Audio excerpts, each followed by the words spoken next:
क्या लगता है आपको, इस तरह से पॉलिटिक्स क्या ठीक है? देखिए, सबसे पहले तो मैं कहना चाहता हूं कि ये बड़ा दुर्भाग्यपूर्ण है। महाराष्ट्र में पहली बार एक महिला डीजीपी बनी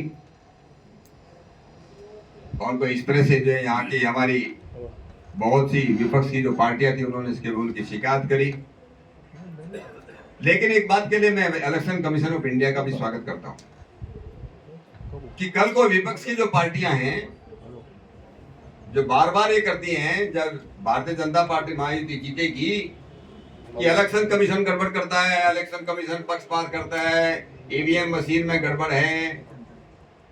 अब उनको ये मौका, मुझे विश्वास है कि उनको ये ऐसे उनका करने का नहीं मिलेगा, क्योंकि मेरा पूरी खातरी है कि इलेक्शन के बाद जब 23 तारीख को रिजल्ट आएगा, महायुति सरकार, महायुति की जो पार्टी है, जो जितने वो सब प्रचंड बहुमत से जीत के आएंगे। मागच्या लोकसभा इलेक्शनला महायुतीला मोठा फटका बसला होता।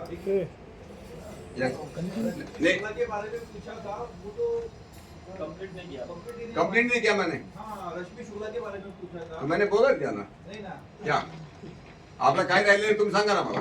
नाही अशा पद्धतीने त्यांची पुन्हा त्यांना पदावरनं हटवण्यात आलेला आहे ऐन निवडणुका सुरू असताना, त्याचं काय कारण आहे? देखिए, आता जो है, आता जिथे जिथे निवडणूक होते तिथे ते सगळा कारभार शासनचा, प्रशासनचा सगळा कारभार इलेक्शन कमिशन ऑफ इंडियाकडे येतो। त्या लोकांना कंप्लेंट केली, विपक्षी पार्टीने जिथे कंप्लेंट केली, शिकायत केली, जागे आरोप लाभलेले आहे, त्याबद्दल मी काही सांगू शकत नाही। पण त्यांची शिकायताचा संज्ञान घेऊन इलेक्शन कमिशनने तिचा ट्रांसफर केलेला आहे। त्यांचं अभिनंदन केलं तुम्ही। वो डिमोरलाइज हो जाती है। आपने इलेक्शन कमीशन का तो अभिनंदन कर दिया, लेकिन साथ साथ में जो गलती हुई, क्या क्या देखते हो, क्या वो गलत थे रश्मि शुक्ला का एक्सटेंशन करना?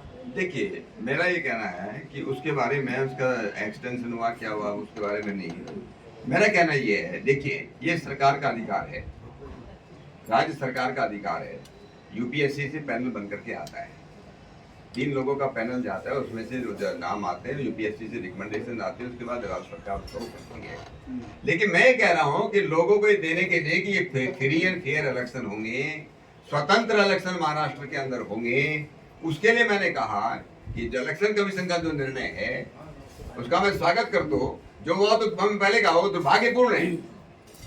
रश्मि शुक्ला का ट्रांसफर करना ये दुर्भाग्यपूर्ण है, ये मैंने पहले कहा है आपको। नेक्स्ट, असरुद्दीन ओवैसी ने कहा है कि बीजेपी सरकार की नाकामी छुपाने के लिए वो धर्म का इस्तेमाल कर रही है। देखिए, मुझे मालूम नहीं कि ओवैसी का मतलब धर्म से क्या है। धर्म का कभी गैर इस्तेमाल होता नहीं। हम लोग जो है अलग अलग धर्म जो है सारी दुनिया के लिए एक है। ये दूसरे रिलीजन तो हो सकते हैं, लेकिन धर्म का इस्तेमाल करना, जैसे मैंने पहले कहा, अपनी आस्था पर, अपनी संस्कृति पर, अपनी परंपरा पर विश्वास करना, उसको आगे बढ़ाना, ये कोई दुरुपयोग नहीं है। मैंने पहले कहा है, हमारे देश का संविधान भी है, हमारी जो सरकार है वो पंथ निरपेक्ष हो सकती है, धर्म निरपेक्ष नहीं हो सकती है।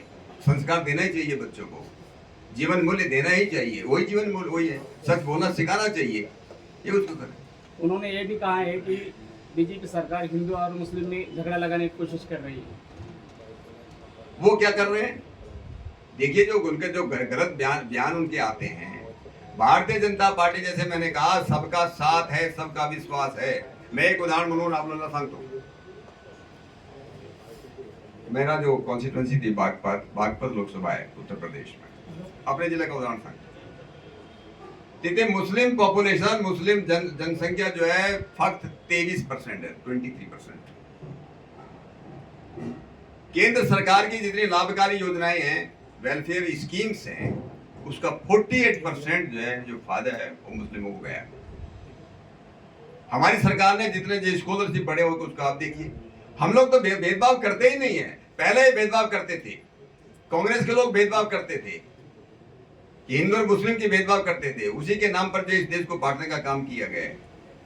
हमारी पार्टी नहीं करती है, अन्य प्रधानमंत्री मोदी जी ने किया ना, हमारी महायुति सरकार ने किया।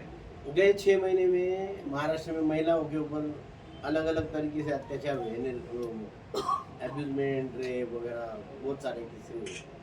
उसके बारे में क्या कहना है? आप बोल रहे सुरक्षितता हमारा प्रथम प्राधान्य है, छोटे छोटे बच्चियों के ऊपर भी रेप हुए थे। देखिए, शायद आपको पता नहीं, मालूम है कि नहीं, पत्रकार म्हणून आपल्याला माहिती असेल, मोर देन 90% रेप केसेस,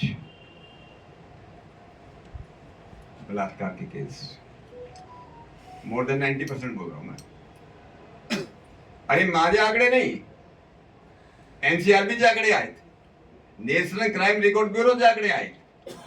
त्यामध्ये आरोपी अपने जान पहचान वाले, अपने जो है बॉयफ्रेंड हो सकते हो, रिश्तेदार हो सकते वो है।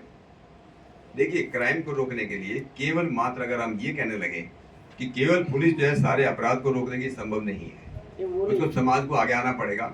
मैं ये कह रहा हूँ, एक इंसिडेंट हो गया कहीं, तो एक इंसिडेंट हो गया, मान लीजिए आपने रेप की बात कोई करी, मान लीजिए किसी कोई जो है कोई जज भ्रष्टाचार में पकड़ा गया, या कोई टीचर पकड़ा गया, या कोई डॉक्टर पकड़ा गया, कम कह देंगे सारा जुडिशरी खराब हो गया, सारी जुडिशरी भ्रष्ट है। वो जो इशू गवर्नमेंट ने जो तरफ से सॉल्व करना चाहिए थी उसकी मैं बात कर रहा हूँ। नहीं, पर्टिकुलर केस का मुझे मालूम नहीं कौन सा केस है, पर्टिकुलर केस जैसे के बारे कंप्लेंट में लेने में डिले कर दिया, ये वो नहीं, हो सकता है किसी केस में हुआ, मैं सिस्टम की बात कर रहा हूँ। मैं उसको डिफेंड नहीं करता अगर कहीं पर्टिकुलर हुआ हो, लेकिन मेरा कहना ये है, अगर कोई एक्सप्रेस वे पर हम यहाँ जो है नासिक से मुंबई जा रहे हैं और उस पर एक्सप्रेस कहीं पर जो है मान लीजिए कोई एक्सीडेंट हो गया, हम ये तो नहीं कह सकते कि यहाँ ट्रेवल करना, यात्रा करना जो है सुरक्षित हो गया। ये मेरा कहना है। साहेब, आपण बीजेपी का एक नारा आहे, बटेर विरुद्ध कटोगे. आपण आता म्हणलं की 90% केसेस रेप मध्ये ओळखीचेच असतात, आणि मग त्याला जर हे असे ओळखीचे ते रेप मानायचे नाहीत का? कोणाला? आपण आता म्हणलं की 90% नाही. केसेस रेप मध्ये ओळखीचेच असतात, आणि मग त्याला जर हे असे ओळखीचे ते रेप मानायचे नाहीत का? कोणाला? आपण आता म्हणलं की 90% नहीं, मैंने ऐसा नहीं, मैं ये कहा है, मैंने आपको थोड़ा समझो, मैंने कहा कि जो जान पहचान वाले रिश्तेदार लोग ऐसा करते हैं, रेप केस होते हैं, जब तक हमारे घरों में संस्कार नहीं आएंगे, जीवन मूल्य बच्चों को नहीं सिखाई जाएंगे, परिवार में वो बातें नहीं होंगी, तब तक पूरा उसको खत्म नहीं किया। ये मैं कह रहा हूँ, ये मेरा कहना था, तो उसको इसलिए मैंने उसको वो नहीं कहा मैंने। जैसे कि आपने कहा परिवारवाद की बात की है, तो अभी महाराष्ट्र में भी कुछ सीटें दी गई है, उनकी बेटियों को पत्नी को दी है, उसके बारे में क्या कहना है? भाई देखिए, कोई पॉलिटिक्स को परफेक्ट नहीं होती, जी, कोई पॉलिटिक्स परफेक्ट नहीं होती, कोई सिद्धांत नहीं, वो नहीं होता, सारी बातें देखना पड़ता है। अंतिम उद्देश्य क्या है हमारा? अंतिम उद्देश्य है सरकार बनाना, जीतना, हमारी हर एक सीट जीतनी चाहिए। उसके लिए कई बार करना पड़ता है, हम लोगों को थोड़ा बहुत कंप्रोमाइज करना पड़ता है, जीवन में भी करना पड़ता है, व्यक्तिगत जीवन में भी करना पड़ता है।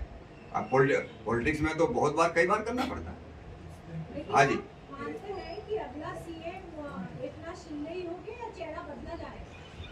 ये मेरे उसके बोलते अख्तियार की बात नहीं है, इस पर कोई भी टिप्पणी देना मेरे लिए, मेरे अधिकार क्षेत्र से बाहर की बात है। अभी हमारे सीएम श्री एकनाथ शिंदे हैं, ये मुझे मालूम है। नहीं, क्योंकि आप बीजेपी पार्टी का चेहरा है, तो आप नहीं चाहते कि आपकी पार्टी का अगला सीएम हो? देखिए, कुछ बातें जो सारी बातें थोड़ी पब्लिकली की जाती है। बीजेपी का एक नारा है, बटोगे तो कटोगे, इसके क्या बोलना चाहते हो? देखिए, ये मैंने कहा है, ये जो बात मुझे नहीं मालूम कौन सा नारा बता रहे हैं आप। मेरा कहना ये है, अगर आप देश को बांटोगे, जातियों के नाम पर बांटोगे, धर्म के नाम पर बांटोगे, आर्य द्रविड़ के नाम पर बांटोगे, ये देश की एकता के लिए ठीक नहीं। हमको बहुत आगे जाना है, सबको साथ में मिलकर के जाना है, सबको विश्वास में लेकर के आगे बढ़ना सर, आज भी बहुत सारे देश के जो युवा है जिनको जॉब नहीं मिल पा रहा है, जो स्ट्रगल कर रहे हैं आज भी, उसके बारे में क्या कहना चाहिए? इसलिए महाराष्ट्र में महायुति सरकार ने 1 लाख अप्रेंटिसशिप स्कीम निकाली है, जहाँ 10,000 लोग उनको जो है बच्चों को जो है वो मिलेगा, जिसको क्या बोलते हैं, छात्रवृत्ति कह लीजिए, स्कॉलरशिप कह लीजिए, या अलाउंस कह लीजिए, जो भी आपको कहना है। सर 125 छात्र हैं जिसने आईटीआई का कोर्स कंप्लीट कर भी उनको युवा है, उनको अभी तक रोजगार नहीं मिल पा रहा है। देखिए, मैं ये मुझे नहीं मालूम नासिक के बारे में, तो विशेष रूप से मैं नहीं बोल पाऊँ। नासिक के जो यहाँ के जो लोग हैं वो बोलेंगे, या नासिक में जो कॉलेज चलाने वाले, जो इंस्टीट्यूट चलाने वाले वो लोग बोलेंगे, उनकी भी जिम्मेदारी है कि किस तरह के क्या पढ़ा रहे हैं, क्या कर रहे हैं। मुझे नहीं उसके बारे में कमेंट नहीं कर सकता। नवाब मलिक कह रहे हैं कि मैं महायुति का उम्मीदवार नहीं हूँ, मैं सिर्फ राष्ट्रवादी अजित पवार गठ का उम्मीदवार हूँ, कैसे देखते हैं इस बयान को? ये तो उन्हीं से पूछिए आप। बीजेपी से महायुति बोलते हैं। मैंने इसका जवाब पहले ही दे चुका हूं। मैं कई बार पॉलिटिक्स के अंदर कई बार जो है कुछ बातें जो है सहन करावी लागते, कई बार जो है कॉम्प्रोमाइज करावे लागते। त्या महायुतीच्या भांडणामुळे एकूणच राज्यामध्ये त्याचा परिणाम नहीं होणार का? हे असे जे आहेत वाद अशामुळे देखिए, पहले जो फेक नैरेटिव चला था, जो झूठा नैरेटिव चला था लोकसभा के इलेक्शन में, वो इस बार चलने वाला नहीं है। काट की अंडी समझते हैं ना आप? काट की अंडी बार बार जो आग पर नहीं चढ़ाई जा सकती। एक बार लोगों ने देख लिया, झूठ का पर्दाफाश हो गया, आप लोग समझ गए, अब उनके बहकावे में नहीं आएंगे। हाँ जी, thank you sir. Thank you so much, thanks a lot, all the best to you. Sir एकीकडे मतदारांना